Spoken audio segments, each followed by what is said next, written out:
This Beyond Clean Articles on the Go feature is titled A Need to Know Basis, What We Wished Our Vendors Knew About Us, an SPD Expose. Written by Hank Balch, founder and president of Beyond Clean. This post will hopefully answer the question, what do sterile processing departments wish our vendors knew about us before they came a-knocking? The perfect answer is everything. The practical answer is at least the important things. So let's take a look at what those biggies might be. Our time is money. It should come as no surprise that SPD leaders value our time, and we'd really appreciate it if our vendors understood this and respected it. According to Payscale.com, the median salary of a sterile processing manager in the U.S. is $68,227 per year, which means the typical 30-minute vendor meeting costs us about $16. It may not sound like a lot at first, but multiply that by repair vendors, instrument vendors, supply vendors, loaner reps, and contract service vendors, sprinkle in a vendor meeting or two a week, and we could spend $128 a month on you without even breaking a sweat. And that's just our labor costs. When you factor in the average cost per minute of an operating room at $100, our unplanned dialogue with your cold call could end up costing our facility hundreds of dollars if it delayed us from handling other, more pressing issues. The point here is that we want to be treated as busy professionals whose time is valuable and whose primary responsibility is always patient care first, with everything else being secondary. Your emails, voicemails, drop-ins, catalog mailings, etc. all have a time cost associated with them, so it's our prerogative to prioritize them as we see fit. There's only so much to go around. Speaking of money, seriously, y'all, there's only so much to go around. And it'd be nice if you had an idea of how much we're comfortable with spending in whatever category it is that you're selling, i.e., I only want to spend X dollars per month on container conversion, or we've only budgeted for X dollars a year for laparoscopic upgrades. How do you find out this diamond of departmental information? You could always try asking us. Most eager vendors know what the facility cap is for operational versus capital requests, but the great vendors have their finger on the pulse of the departmental budget and are willing to sell along with the leader's particular comfort level.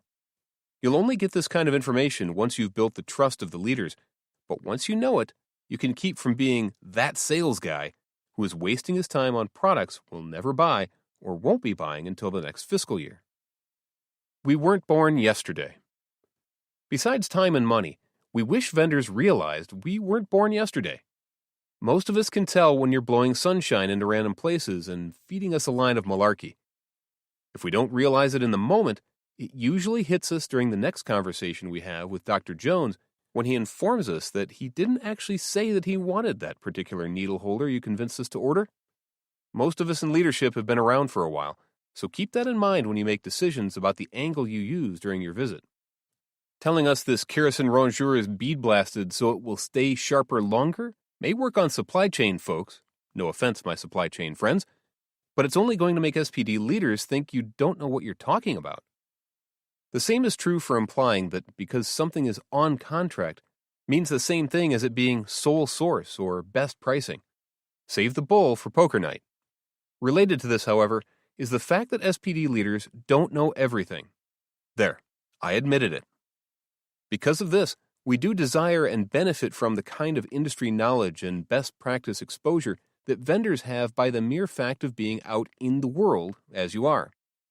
The more consultative you are in your particular area of expertise, the more likely we are to trust you, invite you to educate our teams, and ultimately buy into your product offerings.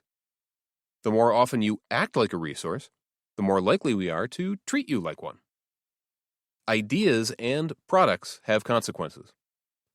I'll close this article out with a big, I wish my vendors knew this item. Every product or service we purchase has to be justified in some way. Whether it's just a justification to ourselves for why we preferred widget A over widget B, or a budget justification to the CFO of why this is a wise financial decision for the organization, we wish vendors knew that we appreciate real, hard data on their products. We all want the highest of quality for our patients. On that, everyone agrees.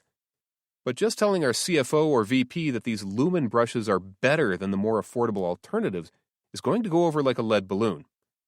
If you want to sell us your goods, lay a firm foundation by helping us make the case for your product in our facility.